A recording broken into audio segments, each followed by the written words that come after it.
A young man awoke with a start, only to find himself surrounded by opulence he'd never known before. The golden embroidery, velvet drapes, and glittering ornaments overwhelmed his senses. Panic surged through him like electricity. "Your Highness." "Can you see me now?" A loud voice broke the silence and nearly sent Lihan tumbling off the bed. The stranger's sudden cry made his heart pound, but confusion still clouded his mind. He blinked, staring at the man who looked half ecstatic, half terrified. Who are you?" Lihan asked warily. The man seemed stunned, as if he'd just heard a foreign language. Then, slapping his chest in a dramatic display of loyalty, he exclaimed, "Surely you jest, Your Highness. I am P.O. Garden, your personal physician. I've served you for years, and I shall continue to do so until my final breath." Lihan didn't know what to say. Everything this man was saying sounded utterly deranged. Was this some kind of performance? A prank? Maybe the guy had completely lost it. But right now, Lihan had a more immediate problem. His mouth felt like sandpaper. "Water," he rasped. Garden darted out like a man on fire and returned almost instantly, holding a goblet so ornate it looked like it belonged in a museum. Gold vines entwined around embedded rubies, sapphires, and a large emerald crowning the base. Lihan eyed the goblet suspiciously. It didn't seem like costume jewelry. It was heavy, cold to the touch, and reeked of wealth. As he cautiously took a sip, something caught his attention. A massive mirror hanging directly in front of him. And then his heart stopped. The face, staring back at him, was a stranger's. Angular cheekbones, pale complexion, silver-white hair. It wasn't his. He didn't know this person. The shock made him choke violently, coughing up water as Garden shrieked again, loud enough to rival the sirens Lihan was used to hearing during his hospital shifts. The man scrambled to grab a towel, fussing like a panicked mother hen. In the midst of the chaos, Lihan's thoughts began to realign. Wait a minute. This setting, this body, the name Rael Adria Maganto, echoed in his head like a bell. He'd read about all of this. In fact, it was from that ridiculous web novel he drunkenly finished before his impromptu swim in the Han River. It clicked. He hadn't died. He hadn't been rescued either. Somehow, impossibly, he had crossed over into the world of a fictional novel. A bizarre, absurd twist of fate had made him part of a fantasy plot. What kind of cursed narrative was this? Lihan couldn't accept it. He needed confirmation. "Garden, slap me!" The doctor reeled back, horrified. I beg your pardon? I would never to strike His Highness. Unthinkable!" With no other options, Lihan gritted his teeth and smacked himself hard across the face. The sting was real. Too real. Nope, not a dream. He was now Rael Adria Maganto, the sickly crown prince from Demon Sword Emperor Rael. All of his crushing student loans and failed clinic ambitions? Gone. A prince now, rich, pampered. For a brief, euphoric moment, he considered breaking into a celebratory dance, maybe even Gunam style, just for irony's sake. But then, without warning, the world tilted. The room swam around him, and his knees gave way. Garden rushed to support him before he crumpled. That's when Lihan finally understood the body he was inhabiting. Weak, not tired, not under the weather. Chronically, tragically weak. His mind scoured the novel's storyline. Rael wasn't just a minor side character. He was a tragic footnote. Born sick, lived weaker than a wilted daisy, and died at 22. How old am I now? Lihan's voice quivered. Garden blinked, then responded cheerfully. You are 21, Your Highness. Lihan's heart dropped like a stone into a bottomless well. Just 1 year. 1 year left before this body was fated to expire. He muttered a quiet curse. He had thought being the crown prince meant a new lease on life. No debts, no sleepless nights, no endless rotations at the hospital. But now, he was shackled to a countdown. The best healers, the finest mages, even priests had already tried everything in the original story, and none of it worked. But Lihan wasn't going to just roll over and die. He curled his fists tight. If no one else could save him, then he would save himself. "Garden," he said firmly, "bring me the sharpest needles you can find." The doctor gawked. "Needles? Now." Despite being baffled, Garden obeyed, returning with a tray of ornate golden acupuncture needles, each as long as a finger. Far too large. Lihan sifted through them, choosing the thinnest one. It would still hurt, but it would have to do. As he heated the needle over an open flame, Garden shifted anxiously, eyes darting. "Your Highness, may I ask what you intend to do with those?" the man whispered. Lihan's voice was steady. "I'm going to insert them into my body." Garden's face drained of color. No, please, Your Highness. You are in pain, I understand, but harming yourself is not the answer. You're the heir to the throne. This is madness." "It's not what you think," Lihan replied calmly. "I'm not doing this out of despair. I'm doing this to live. If it doesn't work, you can lock me up. But if it does, you'll trust me from now on." The conviction in his voice silenced Garden. He still looked terrified, but he no longer protested. Lihan stripped off his robe and lay on his stomach, focusing on his breathing. He had to start with the lungs. Without air, there could be no life.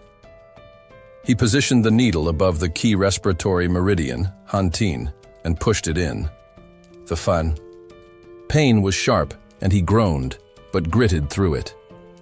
Next was the arm's convergence point, but just as he prepared the second needle, a glowing interface blinked into existence before his eyes. Lines of text scrolled across the floating window. "Your body is responding positively to your acupuncture. Internal organ function shows minor recovery. Lung activity increasing." Lihan's breath caught, not from illness this time, but wonder. Oxygen rushed through his system like never before. His chest rose and fell more freely. Blood surged with life. A new notification chimed in his mind. Acupuncture success. More 100 HP. Current HP, 100. And just like that, Crown Prince Rael, once a name doomed to wither, had taken his first real step toward survival, and maybe, just maybe, toward rewriting the entire story. Rael stood motionless, his gaze fixed on the flickering virtual window. His eyes didn't blink, his breathing shallow, as if the shimmering display before him contained a secret only he could see. Slowly, almost absently, he extended his hand toward it. The moment dragged on in surreal silence as his fingers moved in midair, grasping at nothing, swiping gently like trying to catch an invisible insect. Watching this bizarre scene unfold, Garden broke into a cold sweat. There was clearly nothing there, yet Rael continued to move his hand around, searching for something only he could perceive. It was hard to blame Garden for suspecting that the Crown Prince had finally lost his mind. Just as Rael's eyes began to mist over, seemingly on the verge of another emotional breakdown, he paused and spoke with a trace of exasperation. "Garden, I'm not crazy," he said firmly. "Don't overreact." Trying to ground himself, Rael picked up another acupuncture needle and deftly pressed it into the Yemen acupoint. Despite the tip still being unnervingly large, his body had begun to adjust to the sharp pain. The spasm in his chest, a familiar agony, eased slightly as the needle hit its mark. He continued, placing more needles, each sting sharper than the last. The repeated strain of substandard tools was beginning to wear on him more than he had expected.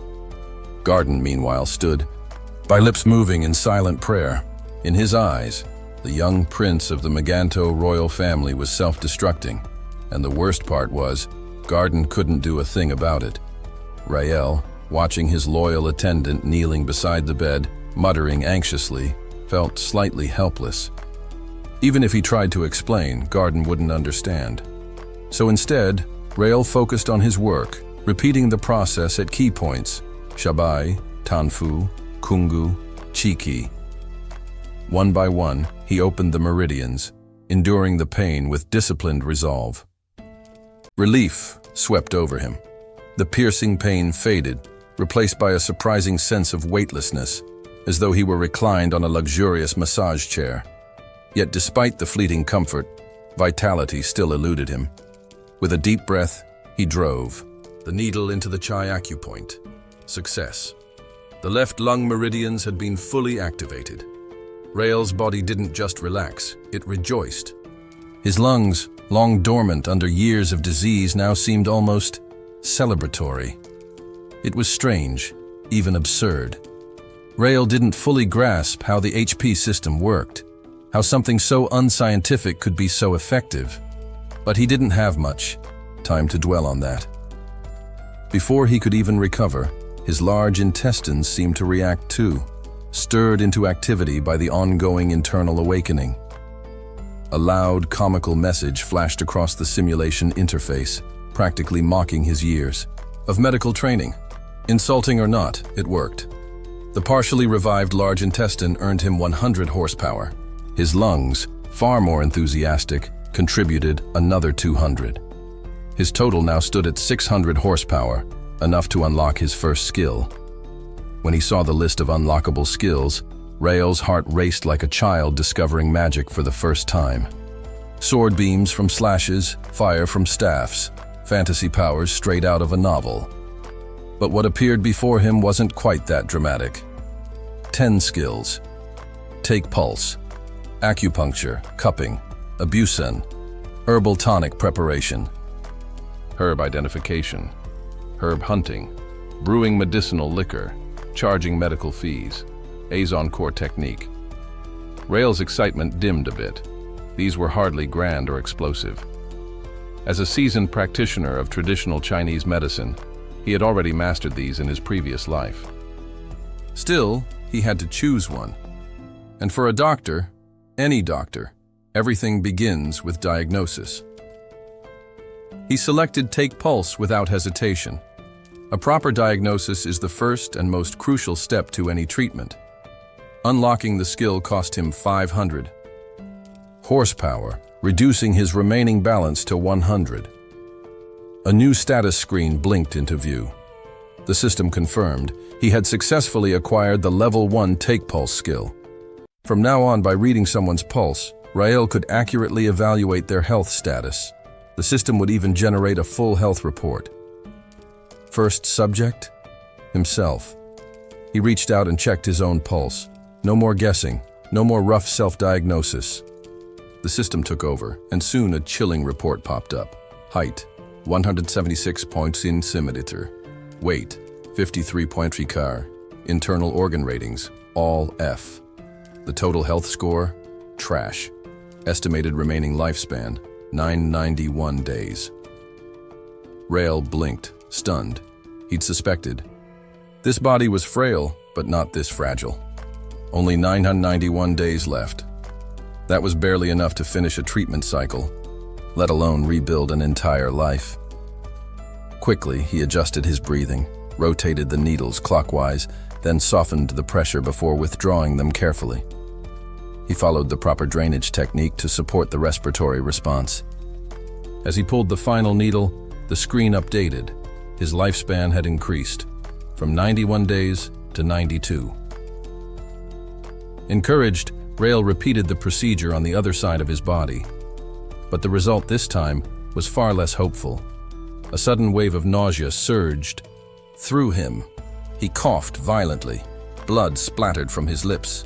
A red warning window appeared. System alert. Excessive acupuncture. Body overloaded. Limit, 3 sessions per week. Garden, who had been standing silently nearby, panicked. His prince was vomiting blood again. He looked ready to cry. Rael ignored him for now. His mind raced. Of course, he had been so overjoyed with the progress that he forgot the most basic principle. Acupuncture cannot solve everything. It only works when the patient's body is strong enough to handle the strain.